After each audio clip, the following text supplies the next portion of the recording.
Kumba Iron Ore reported an increase in full-year earnings due to higher export prices and a weaker rand. CNBC Africa caught up with Norman Mbazima, who's chief executive of Kumba, for more on the company's numbers.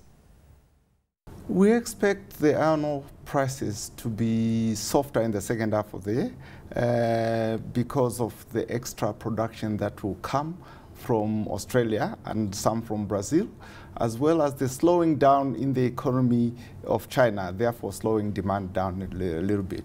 However, we expect that our production will be improving.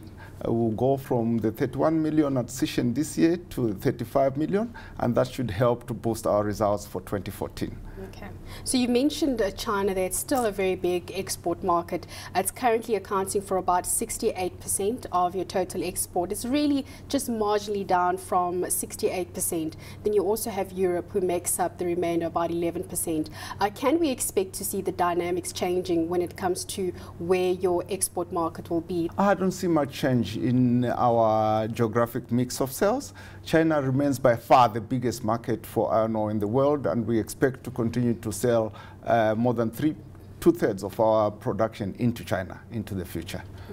Now let's talk about Sishen, because you're saying that that's going to definitely be boosting your production. It's been somewhat of an underperformer in relation to Kolomela mine. What have been some of the negative impacts that have come out of that specific mine? Sishen is a very big mine. It's also quite an old mine. And there were issues to do with the ore reserves and issues to do with the very big ramp up in waste mining that we had to do. We looked at this greatly throughout last year. We did all the studies and the technical things that we needed to do, and we have a plan on how Sishen will be fixed. We've seen some good results in Q4 from that plan, and we're hoping that we will take this into 2014 and produce some 35 million tons of ore in 2014 at Sishen. You're speaking about a plan there, and does one of it entail the securing of the mining rights over Transnet Rail at the moment? I'm very pleased to advise you that this morning we received confirmation from the DMR that the mining rights over the Transnet Railway have been granted. Okay, fantastic. And some of the negative impacts that you mentioned there at Sishen, reading through, was the Section 54 safety stoppages. How much of an impact does that have on mining operations? That has a very big impact. Firstly, it stops the mine completely while you comply with whatever the regulator has requested you to do. And then it's usually quite a slow ramp up thereafter to get the mine back up to the same level. Now, we have the same objective between the DMR and ourselves, that is to safeguard the employees and everybody at Sishen and at Kolomela and all our mines. And therefore, we think if we can work together to improve that, Section 54s will be not necessary in future.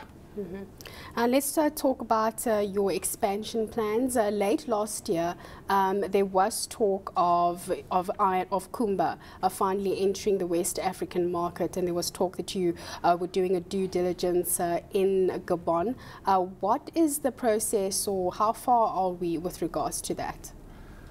We continue to look for appropriate targets in West and Central Africa.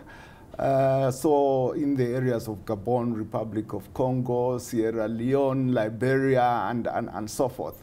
And this business development activity is continuing. We have some exploration projects that we're doing in Liberia and Gabon as we speak. So how much money would be going towards that? Oh, these are small exploration projects of the order of $7 or $10 million that we're doing. But what we would hope to do is to be able to buy something a lot bigger than that. We're looking at your cash costs. They increased by 35%, so from about 267 Rand per ton this year to 267 Rand per ton, this from 198 per ton. So going forward, how do you plan to contain these costs? The first thing is to realize that because of the increased waste mining at Sishen, our costs tend to increase. It's probably a 24 Rand a ton for every extra ton of waste that we do. Mining inflation in South Africa has been quite high. As you know, wages have been going up between 8 and 10% when inflation is about 5%. and diesel, which is a major input for us, has also been going up quite steeply. We expect that this will moderate somewhat in 2014 and beyond, and we have to be significantly more efficient in our mining to contain that inflation. With regards to the distribution costs, those have also been increasing, this also on the back of the tariff increases at the ports. Are they also being quite a significant impact on your bottom line? We have agreements with Transnet, which have automatic increases in accordance with certain indices, and that was what happened this year. Also, we railed a lot more from Colomela, which is slightly further from the port and has a slightly different tariff, hence the increases that you've seen in 2013. You made mention of wage increases above inflation. We just had the mining indaba. A lot of focus was around the labor issues. Right. 2012, 2013 was a very challenging year when it comes to labor relations. 2014 will be kicking off the next round of wage negotiations. How are you planning on handling that? Yes, 2012 was very challenging, as you may recall. We've done a lot of work with communications with our employees and with the unions that represent them. And we think that we are well placed to have a good negotiation this year. We think it will be tough, as usual, because they're looking for some good increases in their pay, but I think it will be fair and we'll go through it.